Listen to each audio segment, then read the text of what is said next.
Telangana voice news में आप सबका इस्तकबाल है। आइए नजर डालते हैं आज के अहम खबरनामे पर।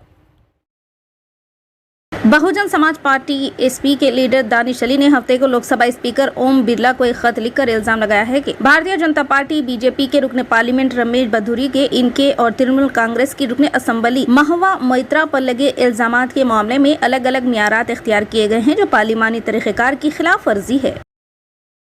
भारतीय जनता पार्टी बीजेपी ने राजस्थान असेंबली इंतखाबात के लिए हफ्ते को अपने 83 उम्मीदवारों की दूसरी फहरिस्त जारी की, जिसमें साबिक वज़ीर आला वसुंधरा राजे को इनकी रिवायती झालाटान सीट से मैदान में उतारा गया है। तेलंगाना असेंबली इंतखाबात के नताइज के सिलसिले में मिशन चाणक्य की जानिब से सर्वे मुनक़िद किया गया, जिसके मुताबिक बीआरएस पार्टी तीसरी मियाद के लिए इख्तिदार में आने वाली है। मेरी रियासत मेरा वोट मेरा फैसला के नारे के साथ रियासत भर में ये सर्वे कराया गया है, जिसमें पता चला कि तेलंगाना के तमाम उम्र के वोटरों की एक बड़ी तादाद बीआरएस की तरफ झुकाव रखती है। सर्वे से पता चलता है कि असेंबली इंतखाबात में बीआरएस को 44.62% वोट हासिल होंगे, वहीं कांग्रेस 32.71% तक महदूद रहेगी। सर्वे में ये बात सामने आई है कि बीजेपी को सिर्फ 17.6% वोट मिलने का इम्कान है। ये आदाद व शुमार रियासत भर में पिछले 4 महीनों के वसी मुताले और 14 लाख लोगों की आराय जमा करने के बाद सामने आई है। सर्वे में ये बात सामने आई है कि अगर आज ही इंतखाबात होते हैं तो बीआरएस पार्टी कम से कम 76 सीटें जीत लेगी। सर्वे से ये बात मालूम हुई है कि बीआरएस पार्टी रियासत में एक बार फिर इख्तिदार में आएगी। हफ्ते को जारी होने वाली 2 सर्वे रिपोर्टों में पता चला है कि बीआरएस पार्टी 70 से ज्यादा सीटें जीत लेंगी। India TV facts marketing and research service ने असेंबली इंतखाबात पर अलग अलग सर्वे किया। इन दोनों सर्वे में ये जाहिर हुआ कि बीआरएस को आम अक्सरियत से ज्यादा सीटें हासिल होंगी। साथ ही इन्होंने कहा कि कांग्रेस पार्टी 30 सीटों पर रुक जाएगी। इन्होंने वाज़ेह किया कि बीजेपी सिंगल हिंदसों की सीटें उबूर नहीं करेगी। एक सरकर्दा कौमी टीवी चैनल इंडिया टीवी की तरफ से कराए गए सर्वे में लोगों ने बीआरएस को कामयाब बनाने का फैसला किया है। सर्वे में ये बात सामने आई है कि बीआरएस पार्टी 70 सीटें जीत लेंगी। बताया जाता है कि कांग्रेस को सिर्फ 34 सीटें मिलेंगी और इस सर्वे के मुताबिक बीजेपी सिंगल हिंसों तक महदूद रहेगी।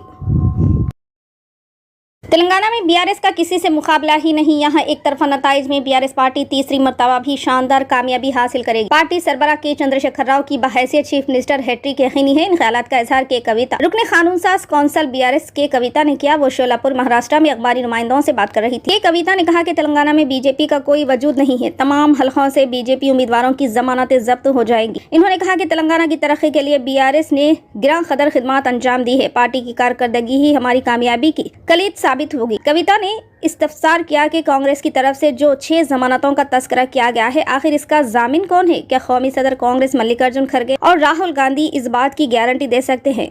कविता ने कहा कि केसीआर की क़यादत में गुज़िश्ता 10 वर्षों के दौरान किसानों, ख़वातीन, नौजवानों, SC, ST, BC तबक़ात की तरक्की व फलाह बहबूद के लिए मुतादिद स्कीमात पर अमल किया गया है। इन्होंने कहा कि बीआरएस हुकूमत की कारकर्दगी से अवाम काफ़ी खुश और मुतमईन है। तेलंगाना के अवाम चीफ मिनिस्टर केसीआर को फिर एक मरतबा अपना आशीर्वाद देने के लिए तैयार है। कविता ने कहा कि गुज़िश्ता इंतखाबात में बीजेपी ने 100 से ज़ायद नशिस्तों पर अपनी जमानत खो दी थी और इस मरतबा तमाम हल्के जात पर बीजेपी उम्मीदवारों की जमानतें जब्त हो जाएंगी। हिंदुस्तानी खलाई तहकीकी तंजीम इसरो ने हफ्ते को गगनयान के पहले test vehicle Abbott mission 1 TVD-1 को आंध्र प्रदेश के श्रीहरिकोटा के शार रेंज से कामयाब लॉन्च किया है। हिंदुस्तान ने आज जंग से तबाह फलस्तीन को इंसानी हमदर्दी की बुनियाद पर इमदाद सामान रवाना किया है। इसराइल और हमास जंग के नतीजे में फलस्तीनियों को काफी नुकसान उठाना पड़ा। हिंदुस्तान की जानिब से इमदादी सामान और हंगामी अद्वियात गजा भेजी गई। इंडियन एयरफोर्स C-17 तैयारा जिसमें जरूरी अद्वियात, जराही का सामान, खैमे, सोने के बिस्तर, सैनिटरी गोलियां और दीगर जरूरी अशिया शामिल थी। गाजियाबाद के हिंदन एयरबेस से मिस्र के आल अरेश हवाई अड्डे के लिए रवाना हुआ। वजारत खारजा की तर्जुमान ने बताया कि सोशल मीडिया एक्स पर पोस्ट किया कि ये इंसानी मिशन के हिस्से के तौर पर भेजे जा रहे हैं। फिलहाल के लिए इस खबरनामे में बस इतना ही। देखने के लिए आपका बहुत बहुत शुक्रिया। अगर आप नए हैं इस चैनल पर तो सब्सक्राइब जरूर कर लें और बेल आइकन को दबा लें ताकि हमारी हर खबर आप तक पहले मिले।